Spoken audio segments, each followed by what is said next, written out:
ever since I set this tank up, I've known I've had a problem, and that is that the pumps that are in there that are moving all of the water through it are just not keeping up with the load that I have in here. The tank is not as crisp as I want it to be. Well, that problem gets solved today. So a couple of weeks ago, we went to the Aquatic Experience, and while we were there, I had a lot of companies come up to me and say, hey, we've got these products, do you want to check them out? And I generally don't like to do that unless it's a product that I actually need. Well, when OASA came up to me and said, hey, we've got all kinds of stuff, I said, well, you know what? There is something that I do need, and that is pumps for my 360-gallon tank. We got to talking, bing, bang, boom. Here we are a couple of weeks later. I got the pumps in yesterday. So today I'm gonna unbox them real quick, show you what's going on in the box. Then we'll install them on here, and hopefully I can do some side-by-side comparisons. I don't know, we'll have to figure all that out, but I don't know if I'm set up for that, but I'd like to be able to compare what's in there now to what is actually in this box, but we'll see. So this is OASA's Optimax pump series. I think they've got like 4 or 5 different sizes of these. This is the 1420 size, which is actually the biggest size that they have available.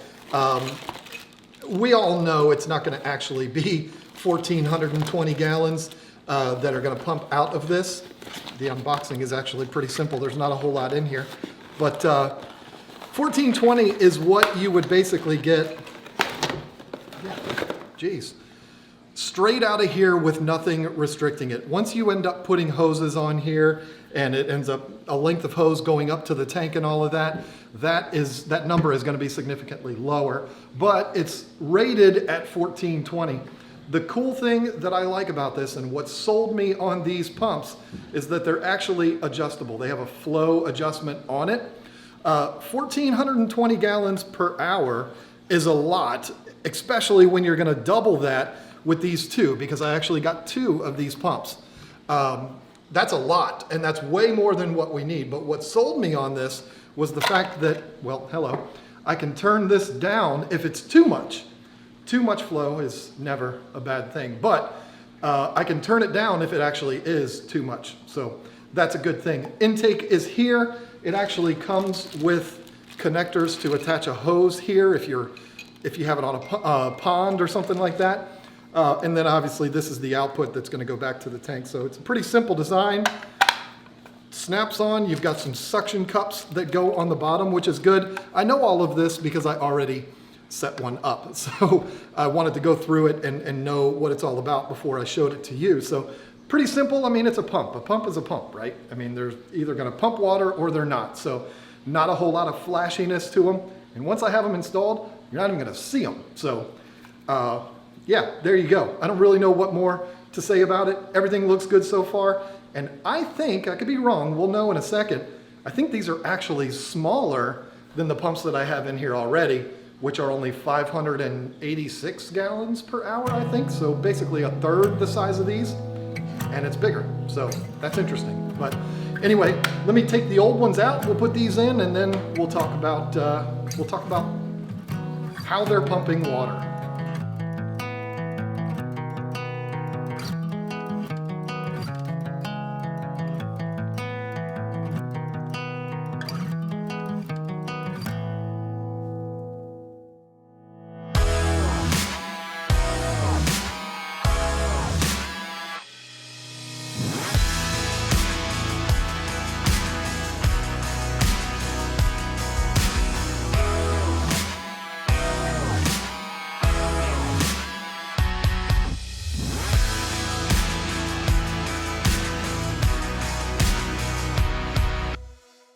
All right, so this is the pump that I pulled out. 2 of these, actually, one there and one here.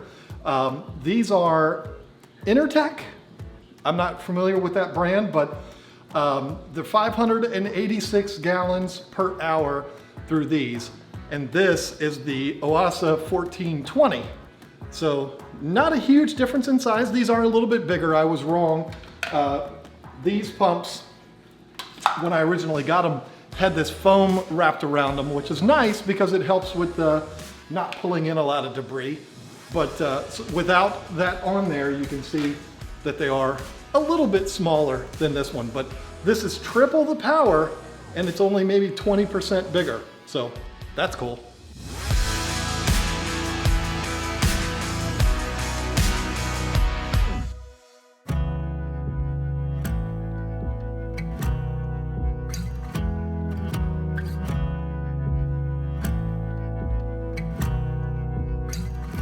Isn't it a shocker? Of course, I've got to run to the hardware store, just like when I set this tank up. Unfortunately, the hoses that we're using to run the water back up to the tank are considerably bigger than this here. So I'm gonna have to run to the hardware store and see if I can figure out some type of adapter to get this on there. I mean, this is my life. This is what happens. All right, so here we are. I got this nice little adapter set up here for it. So what it is a male-on-male connector here with a small piece of hose, which is connected to the original OASA connector there with a pipe clamp. I mean, we should be good to go.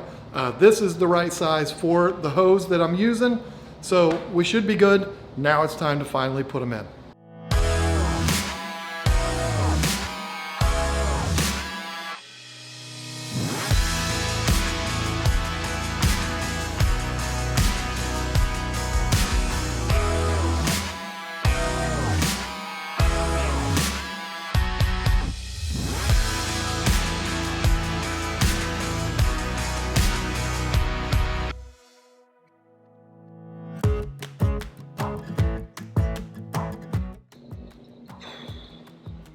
Yeah, we've all done stupid things, right? We've all made mistakes. But how many of you have been doing a water change and filling up your tank, sitting right next to it, watching YouTube videos, and overflowed the tank? And overflowed it for probably 4 or 5 minutes before you realized it, because you moved your feet and you heard sloshing. That's what this guy just did. The water is all the way out here. The entire rug is covered. This is the kind of thing I would probably like, I'm not a yelling person, but I'd probably get on Lisa if she made a mistake like this. I wonder what she's gonna say to me. Whatever she says, I deserve.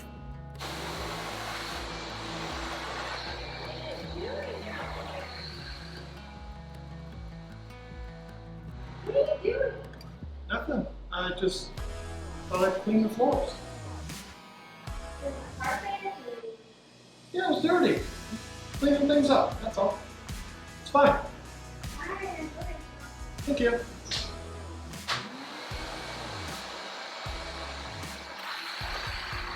Okay, so it's actually Sunday today, the day after I recorded all that other stuff. Yesterday was just a bad day. I mean, I flooded the whole garage.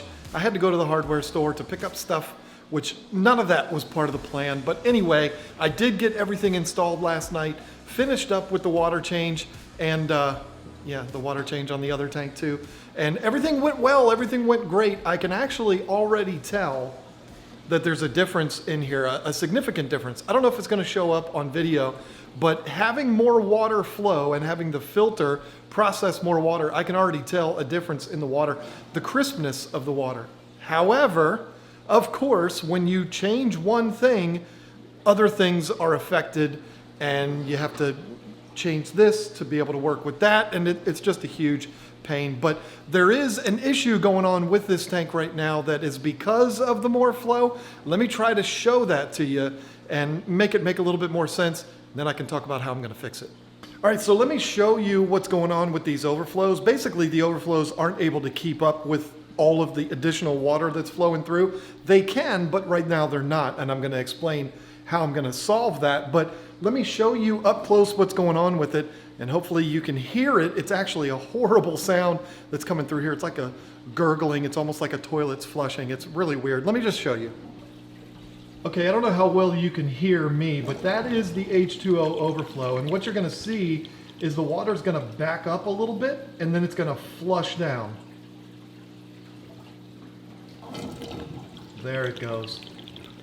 That's pretty easy to understand why this is happening. If you look at these drain hoses, there's actually a loop in them. And with that loop being in there, basically what's happening is, it's not a loop, but a droop in the hose. What's happening is the water is piling up in the bottom of that little slope, and it's just kind of pooling there, and then it fills up, and then when it gets to a certain level, it's releasing. So what I have to do, I have to actually trim those hoses so that it's a straight shot from the drains straight down to the sump. So that's what I'm going to do now. I'm going to trim those hoses. Now, in order to do that, I have to drain the water down to about right here so that it's not obviously flowing out of the hoses while I'm doing this. So I'm going to drain that out, and then we'll do it. And you know, again, it's one thing or another. Now, there is one more thing, and that is on the sump. I don't know if you can hear it on camera, but there's a nice hum, like a vibration, and that's actually caused by the pumps touching the side walls of the sump. Now, the reason why this is happening is because yesterday, when I was in there messing around with it, I riled up all of the stuff that's down in there, and the water was really murky. So once I got everything turned on and cycled for a little bit, the water in there cleared up, and now I can actually see what's going on. I can get in there and put things between the pumps and the sidewalls so they're not touching each other, making that horrible vibrating sound. So more work, let's do it. Gets kind of lonely out here in the fish room. Lisa's upstairs doing whatever, so I need some company. What better way to do that? Right there, it's legit. Than to put on Corey. Corey will keep me company. Rena, look.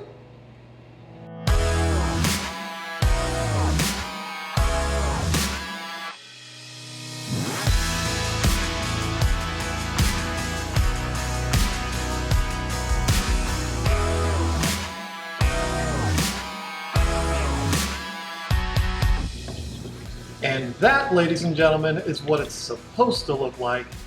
A nice, consistent flow. It's not piling up. It's all going right down the drain absolutely beautifully. It's not getting backed up and then flushing all at once. Success is a beautiful thing. Finally, something went right.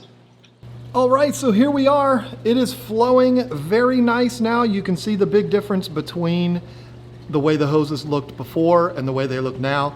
There is no more loop in it, or that's the only thing I know how to call it. It's not going down and then coming back up, which causes a trap similar to what your home plumbing has in it. That's gone now. It's nice and smooth right down into the top of the sump, actually the sock tower, and then it travels over here into the sump, and you can see it in there. Even with the lid on, you can see the water flowing really strong through it. And then here is, hold on, let me just get in a better position here. Here is the sumps in place. You see that I've got some foam wrapped around it. It's not foam, it's sponge, but that's just to help to keep the noise down and also provide like a pre-filter before it goes into the pump. So what do you think? Is it running better now? Is it?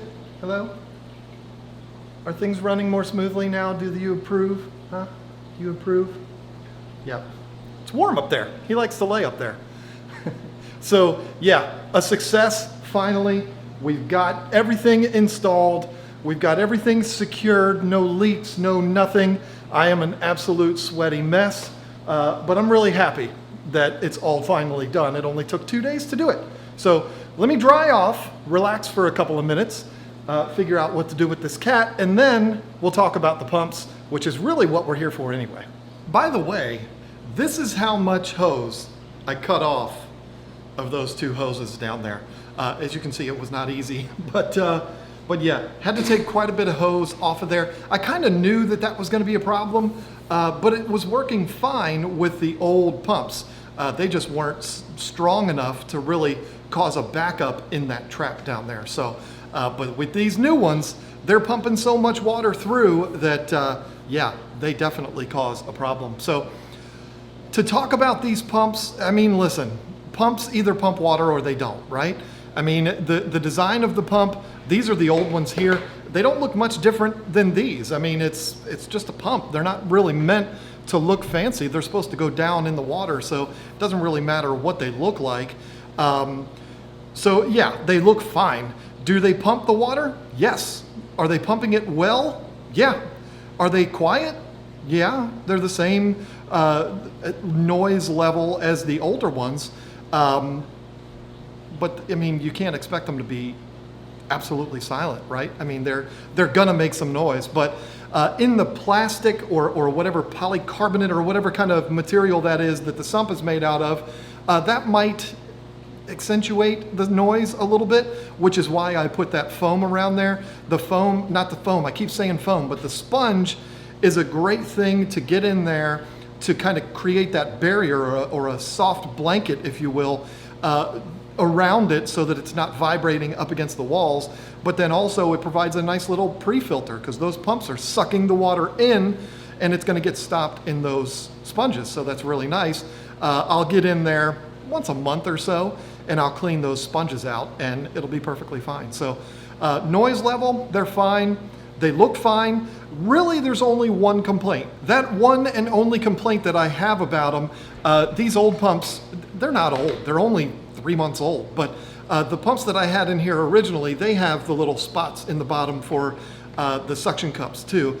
And these new ones did as well, and they came with the suction cups, which I installed. The only complaint I have about these pumps is those suction cups pop off super easy, almost too easy.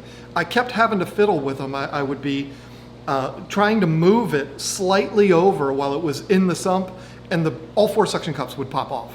And so I'd have to, get in there with my fingernail and pop each one of them off of the bottom of the sump, and then it was a disaster. But once I got it in there, everything's fine. But that's really the only complaint that I have. I wish that those suction cups stayed in place a little bit better.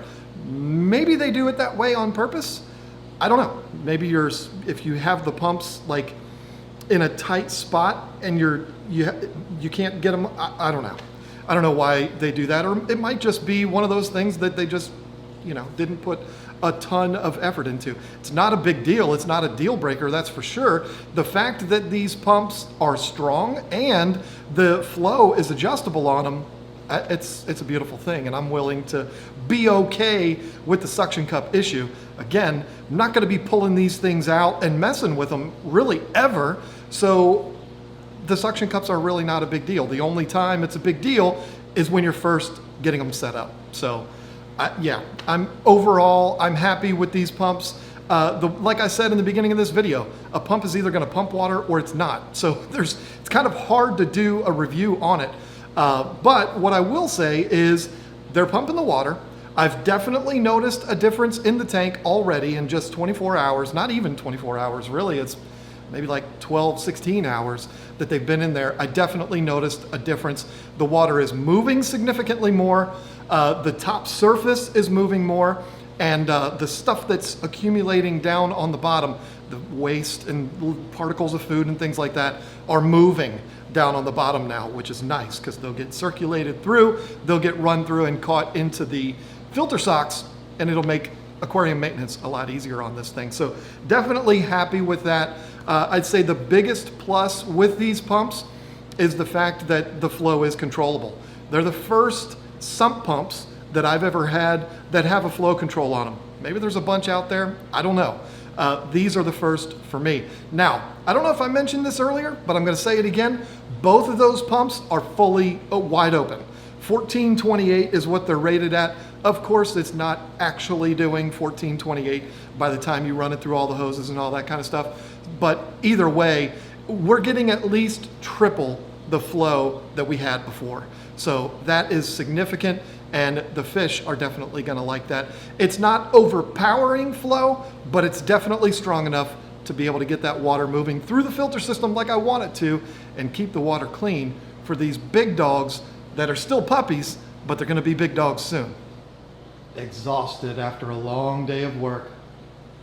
Poor thing.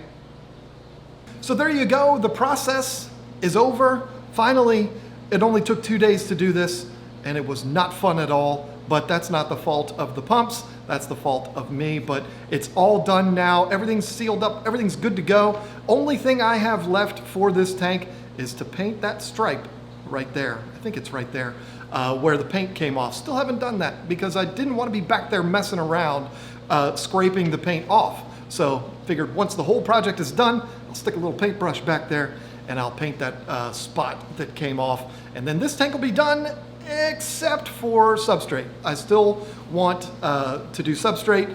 The individual that I spoke to at the Aquatic Experience that wanted to send me some substrate for this tank, he was on vacation all week last week.